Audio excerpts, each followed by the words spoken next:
demonstration of what Gooseberry Planet. How many people are with you? Two. And can you see my screen clearly? Hi, can you see my screen clearly? Yep. Okay, fab. What I'm going to do, I know the last time we tried to do this, hopefully we won't get a fire alarm this time. But I'm going to take you through a live demonstration of exactly what Gooseberry Planet does and how powerful the Teachers app is and the Parent app. And yeah, and then if you've got any questions, we can go from there. You access the app either from iTunes or if you have tablets on Android. So you just literally go to Google Play or iTunes and download the apps. Do you have, are you using PCs or are you using iPads and iTouches? PCs. PCs, okay. So in this case, you would literally just click here and you press start, and then you've got the three apps. So obviously you've got teacher, parent, and student. Now, if you wanted to register, I'm going to go in here. It automatically registers me, so I'm going to log out. And you just press register and write the school name, postcode, and everything. We've done that. You've already registered. Fantastic. Yeah. Okay. So you've gone in, so you're limited access. So the beautiful thing about the Teachers app is the children play the game. I don't know whether you've had a go at the game yet and tried to play it.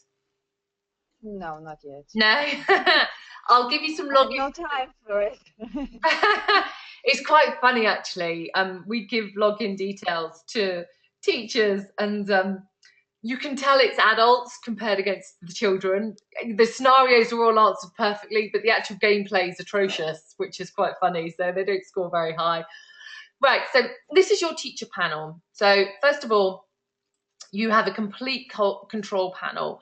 We're just going through a new update that you can upload a CSV file of every student in the school, so they don't have to register. They just have an automatic login details which you upload. You can add teachers here, so you can have as many teachers as you like, and you will be a button with student, and you add, and you can buy more licenses here as well. So the result. Can I just ask? Yep. Sorry, can I just ask? We use Sims. Would we be able to link directly with that? It's something that we're working on, but what you would have to do with Sims is export the data and just upload it in a CSV file or an Excel file. Okay, I'll get you. Okay. So how many students are in your school? 1,300 and something. Okay, and what years do they cover? Which is it? Year 7 up to sixth form as well, so years 12, 13. Okay, so key stages 3 to 5, isn't it? Okay. Yeah, and then sixth form as well. Okay. So what you would do is export that data and the teacher that they're assigned to. I'm going to go back one so that you can see it. And in the control panel, it's not here, but it will be here within the next 10 days. You just add a student and then you upload the whole file, and it will automatically populate everything that you need. The only thing you need to have is the child assigned to a teacher. So, you do that in your Sims, and then that just automatically populates it and does it. And it'll highlight. Pardon? Our IT department could do that, yeah. Oh, honestly, not in a horrible way, but we've done it so that it's a little bit not idiot proof, but the system sort of matches all the fields together. But yeah, your IT department can do that and then put it to people. We wouldn't have the access to the Sims to actually do that, so they'd do that, so that's fine. As long as it can be done, that's fine. Yeah, which is good. That was one of the feedbacks we have, so we're really open to any feedback that you give us. And if we go, actually, that's a really good idea, because before it was the children could register themselves, they can create their own usernames. But, teachers are going back, it's not very good, we need to be able to do it. So we changed it so that, you can upload them all at one time. They get username and password, and that's it. It's really straightforward. Okay. So we've got the levels, and we've got, Gooseberry Street and Gooseberry Village is for years 7, 8, and 9. Gooseberry Town and Gooseberry City will be released, imminently. So we're just working on them, and they go up to really. It can be played by sixth formers, and Gooseberry City is very much about the digital footprint. So everything that happens to Taff throughout the game is whether they get the job. He gets the job at the end of it. So he does things like jumps barriers in the underground, and shares information that he shouldn't. And it's like, actually, you've not got the job because of that. So, but it's all played in a game. So they'll be launched imminently. So if we go into playground, and this is your control panel. So you can see all the children's names here. So you have username, student name, and then this along the top is each scenario within the game. Now, we're not going to give you the score game for the children because that's not what you're interested in. You're interested in how they're responding. Wherever you see an X, that basically means they've answered the question incorrectly. So while they're playing and collecting points, they also lose points if they answer incorrectly. So it makes them play it again and again because their friends have got higher scores than them. So that's what creates the stickiness of the game. And one of the schools, our secondary schools, that we test it on, year 10 and 11, they've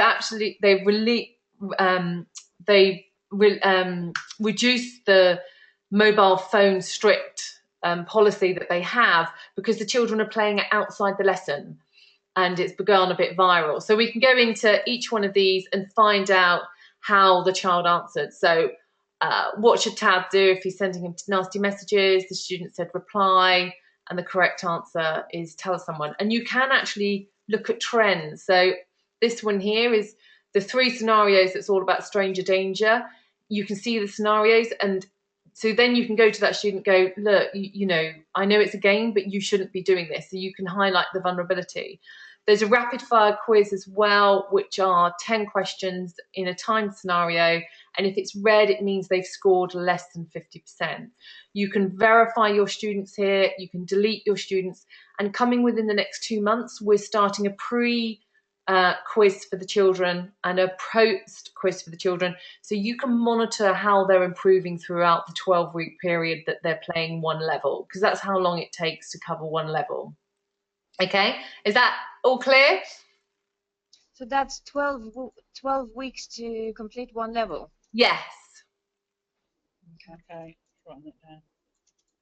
So what, different schools are doing different things. So some, I'll show you the lesson plans in a second, but it's taught within PSHE. Others can teach it in the ICT lesson, but obviously that's your choice as a school. And we designed it around 30 minutes. So 10-minute introduction, 10-minute play, 10-minute post, wrap up. So that's how it's been designed.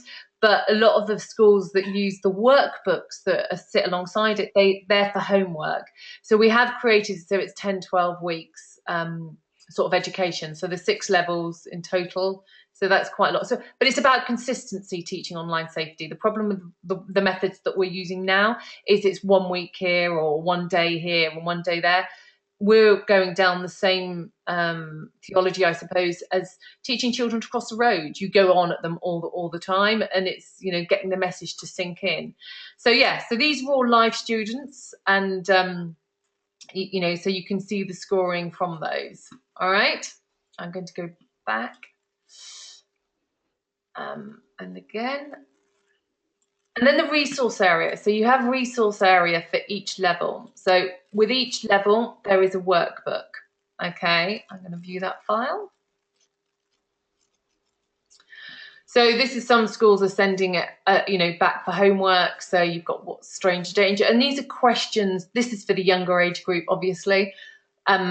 That the children can answer while they're at home, or they can answer whilst playing the game. So the game stops when they've done a scenario and say, please refer to your teacher before continuing, or refer to your workbook. So there is a workbook. So as you can see, there's 10 workbooks there, and then you've got the post and the pre-quizzes. So that is how we work the 12-week curriculum. And then there's a lesson plan that sits alongside each one. So, and it gives you the answers, what you need to be talking about as a teacher. And we're adapting them all the time. And you don't pay for any updates or new information that we put onto the apps or do with the apps. It's, you know, it's all included in the price. The hints and tips one's really good because this is information that you can use in class or you can send to parents. So unsafe sites, and it tells you and the parents what every single website is and the bad ones they shouldn't be using as well, that they need to be just a little bit more savvy on. So that's in there as well. So, and then you've got antivirus protection. You know, there's lots in here that you can hand out to parents and for children as well. And then we've got classroom materials. So these are we're trying to put in here. You know, there's a glossary, so that's all the words, so it can teach the teacher as well. Everything internet, I suppose, safety-wise, is in there, and lots of other documents. There's a few fun posters in there as well. There's about 250 documents altogether within the teacher's resource. Okay, any questions on that? Well, one of our remits is to look at how to educate the parents. Okay. And give them advice. So obviously the resources on that would be useful to us. Well, and that all comes within the package, yeah? Everything comes in. We haven't finished it yet, but everything, there is no extra cost whatsoever once you've purchased it. It's also permission-led as well, so you can decide which year play which game. So you can control it literally by ticking it, saving it, and it will control all of the system that you have. Okay? Does it highlight if they've got somebody who's particularly getting it wrong? Would it highlight? Does it have to be somebody looking through the data, or will it actually highlight if there is a child who is constantly getting it wrong? Does it like pop up on a list and go, oh, this person's doing a really low score? It doesn't. That's something that we can look at doing, actually. And the list is assigned to each teacher, so this won't be one big long list. This is for one teacher. So, you know, if you've got a form tutor that's doing it, it would be only for their class because you assign a teacher to all of the students or the students to the teacher. So they'll be able to see they'll be able to see the snapshot. So if you look at this one here, you know, they're answering incorrectly. So you can just go in and have a look and see how they're answering it. So you're monitoring them manually, basically. Yeah. Pardon? You're just monitoring your they're sheets. monitoring it. So you can then go in and go, okay, you know, they're answering it incorrectly. And they want to answer them correctly because they lose points. They lose a lot of points if they answer incorrectly, which then they get frustrated because there's a leaderboard in the game. And the leaderboard, you know, they can go on to the top 10. And that's what drives them, which is quite good. Okay? Okay. Yeah. And then we have the parent app.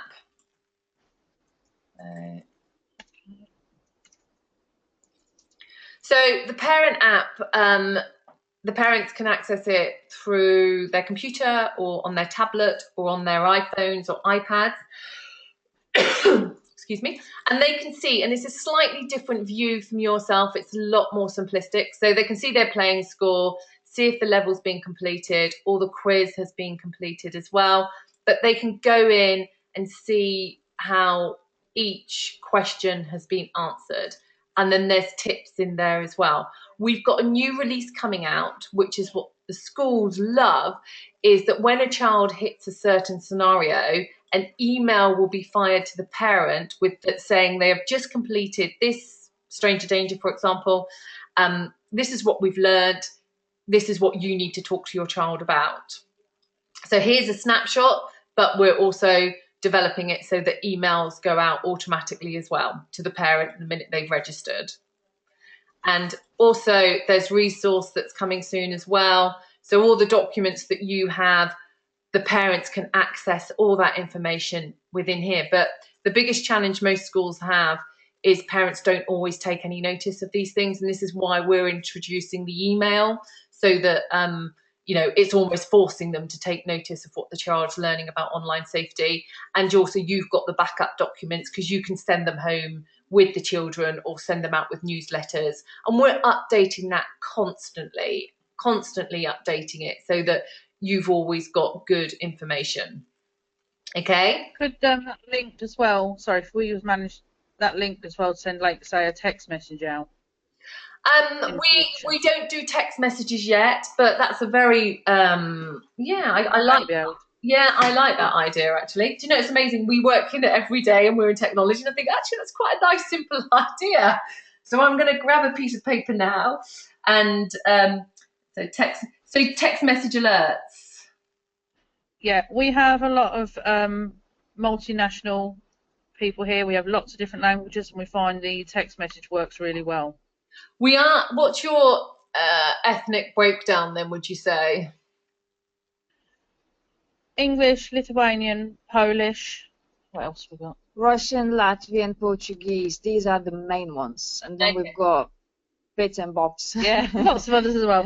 We are looking at, by the end of the year, it will be in all different languages, because of the cultural differences that are. We're looking at going worldwide, basically, and also there's a huge amount cultural differences in the UK. So we're doing a lot of work in Birmingham. So they've asked for it in Pakistan, because most parents don't even speak English. So they think it's a great idea that we can translate this into Pakistan.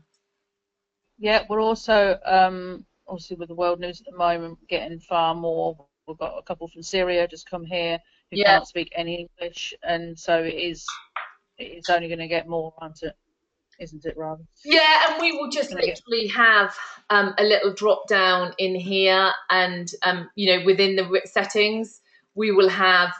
So this is where your idea of the mobile phone is fantastic, because we would just put enter mobile phone. So then we can get the system to send an email and to send a text message, and we can also put in choose the language. So and I think we're just collating information now, which languages are going to be the most popular at the moment, because of the areas that we're dealing with. Pakistan is the one that's on top of the list, but we do plan on doing all of them, so then that you've covered both aspects, and it'll be sent out in their language. Okay, thank you. Okay, so that to play the game is slightly more difficult, because I'm not very good. So I'm just going to try and find the video, so you can see how it works.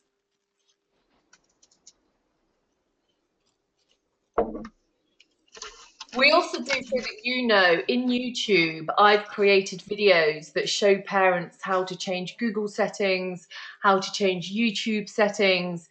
And I've found from my own children's school, they use it because it's like, okay, it's such an easy step just to change the settings for YouTube and Google, so that the children aren't watching something that they shouldn't be. So so which is good. I just need to remember where all the videos are.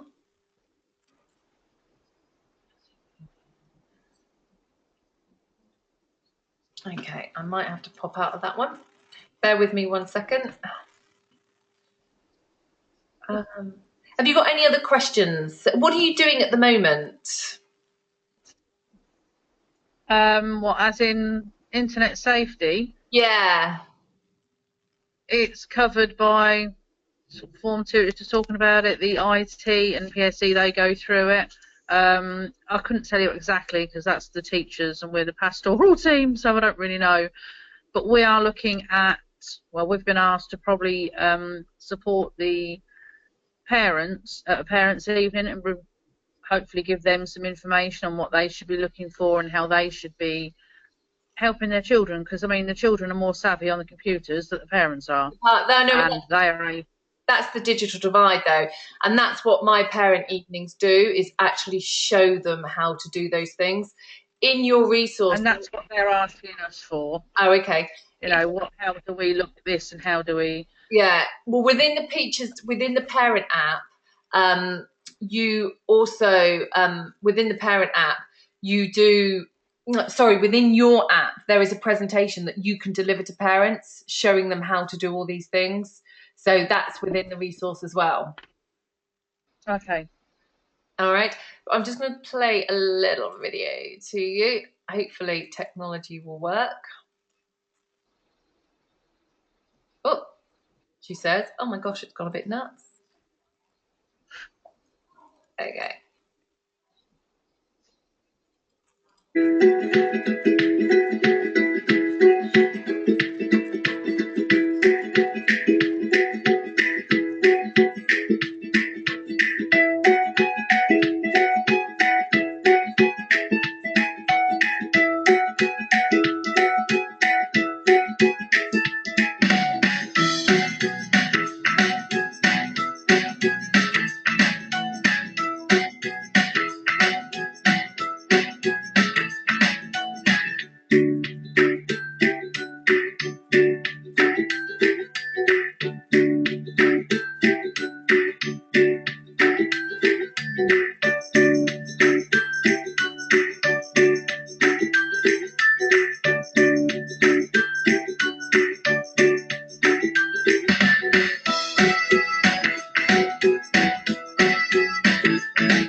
So that just gives you a quick overview, and I think sometimes that's the easiest way to, to show you that. So yeah, so that's basically a quick overview of exactly, who we are and what we're doing. And especially if you've got the parent side, the parent app is brilliant for that. The gaming side is more fun, not in a horrible way, but one of the big things that we've got back from children is like, we switch off the minute an adult starts telling us about online safety, or, whether it's a policeman or an ICT teacher, because what they're doing is just saying you mustn't do this, mustn't do that. But we're putting children into scenarios. So, for example, in Village, there's a photographer trying to get hold of the girls, saying you're really pretty. I think you could be a model. Let me take some pictures. And we all know what's going to happen as adults, but you don't know that as a child. So it's actually teaching the children how to respond online before it actually happens. So there's lots of monitoring software. And I firmly believe that we need to start teaching children rather than regulating them, because you can filter as much as you want, but the minute they step outside those gates, the world is their oyster. So, that's something that we're really, really passionate about. Okay, I don't know whether you have already relayed this to our boss. Have you been in communication with Miss Salmon? No, we haven't. Yeah, so it's okay, Zach Villa. Obviously, it's not up to us. Have an idea of costing, please, so we can actually go back and say what we're seeing and what it's going to cost. Because obviously our head would want to know that before they decide whether to take it further. It's £2.50 per student per year. So very straightforward, no extra costs. All 3 apps are included in that, all updates. Yeah, so that's the type of cost that you're looking at. Would we have to buy to school? Would we have to buy it for every student, or could like our safeguarding team say, right, I want to buy a block of? Yeah, you can buy. So at the moment, so many packages for so many children. Yeah. Because we have obviously a core section that they may be concerned about, or we're more concerned about. And with that, would we get like the parent package with that, or? Yeah. In that £2.50, obviously because we haven't got town and city, I would advise you only to buy for years 7 and 8 at the moment, so the younger years. And for that £2.50, it includes the parent app, the teacher's app, and the game that children can play. And the children can play this and download it at home or on their own devices. Once they've got a username and password, it all links in together. Okay. Okay, got that. And you say it was a couple of months before, about 10 weeks before we get the next update for the older children? Yeah, that's imminently. We're halfway through development on that now. So, that's we've already got it, but we have to test it very, strictly and make sure. Okay. Yeah. Just a question. I know I've been in contact with the other lady. I think the name was Charlotte. Sorry, I can't remember now. I was asking, or someone else. I was asking about some information about Prevent. Yes. Have you got anything at the moment regarding Prevent? We've got one more meeting with the Met. So I had another meeting with them last week, and I've got another meeting with them next week. So we will then, within the next 2 weeks, be able to send you some information for Prevent. We're planning on doing quite a bit with that, and some really exciting stuff that's going to be free of charge to schools. So the minute that we've got it, we've got you on our records. So we will send it to you the minute we have it. Okay. Lovely. And that will be free of charge. Lovely. Have you got any more questions? No, I think what we need to do now is actually take this to our senior leader and just explain what we're seeing and what you provide, give them the feedback, and then get back to you, because obviously we don't make any decisions on that. Okay, is that okay? Yeah, and I also can email this video to you as well. So I've recorded it. So if you wanted to That would be lovely, thank you. That would help us explain. Yeah, because then you're answering the questions, so they can just listen to it, and I can email a link to you, and it goes up onto YouTube, and then you can just email that to your teacher and say, look, this is what we've seen today. And then take it from there. Yep, no, that'd be lovely, thank you, very helpful. Then we can report back to our team. Yeah, brilliant. Okay, thanks very much. Thank you for your time. Thank you for your time, and thank you for your help, and we'll be in contact then. And no fire alarm today, so we're happy. I know, it helps. All right, thanks very much. Have a great weekend. And You you, too. thank you, Bye. bye-bye. Bye.